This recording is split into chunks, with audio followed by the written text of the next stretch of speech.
बहुत सारे बच्चों का डाउट है इन द शॉर्ट आंसर कि अगर हम कीवर्ड और माइक्रो डायग्राम को यूज करते हैं सिर्फ, तो क्या हमारे मार्क्स कटेंगे, या जो ट्रेडिशनल वे ऑफ राइटिंग है जिसमें हम पॉइंट वाइज लिखते हैं, पूरा डिटेल में लिखते हैं, वो अप्रोच ज़्यादा सही है। तो यहाँ 2 कॉपीज में दिखाना चाहता हूँ, दोनों ने डिफरेंट अप्रोच को फॉलो किया है। You can learn from this, दोनों ने इंटरव्यू भी दिया है अभी, so you can just understand कि दोनों अप्रोच काम कर रहा है। First one is where it has started with an introduction. Introduction के बाद आप देखोगे कि कॉजेज लिखा है ना, it is a horizontal form of writing. Horizontal में क्या करते हैं हम, ऐसे फैलाते हैं अपने आंसर को, वर्टिकल में ऐसे फैलाते हैं। तो कई बार आपके पास जब स्पेस की कमी होती है तो आपको वर्टिकल नहीं लिखना होता है। जैसे कॉजेज अगर आप लिखेंगे तो 1 2 3 4 5 6 7 8, तो आपका पेज ज्यादा कवर होगा। You have to follow this approach. Horizontal लिखेंगे, कम स्पेस में ज्यादा बातें कह सकते हैं। तो कॉजेज में कीवर्ड्स का यूज किया है और 4 पॉइंट लिखे हैं।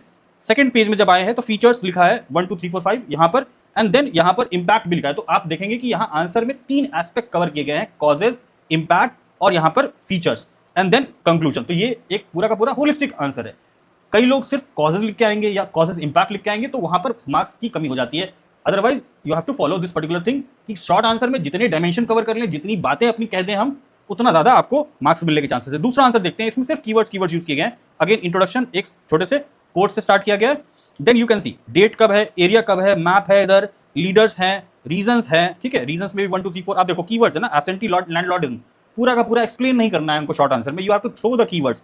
5 पॉइंट इधर लिखे, देन कोर्स लिख दिया, कोर्स क्या था संथाल मूवमेंट का, आउटकम लिख दिया, and then there is a conclusion. So keywords में भी लिखेंगे तो भी कोई इशू नहीं है। यहाँ पर आप देख सकते हो टेबल यूज किया गया है, वहां पर आपके माइक्रो डायग्राम्स यूज किए गए हैं। तो जस्ट ये समझने की कोशिश करेंगे कि शॉर्ट आंसर है, आपको मैक्सिमम कंटेंट थ्रो करना है, either in the form of diagram, either in the form of keywords, either in the form of micro formulas.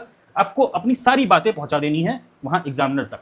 This is about the approach in which you can write short answer. जो लोग innovatively लिखना चाह रहे हैं, definitely you will get beyond 50% marks in this. मतलब अगर question 8 marks का है तो you will definitely get 4.5 marks with this approach. Traditional approach है, उसमें आपके पास स्पेस ही नहीं बचेगा। मैंने पहले ही बोला वर्टिकल राइटिंग है, वर्टिकल राइटिंग में आपके पास स्पेस की कमी होगी, तो स्पेस मैनेजमेंट भी शॉर्ट आंसर के लिए आपको सीखना है और स्मार्ट अप्रोच भी सीखना है। So both the copies are available in the Telegram channel.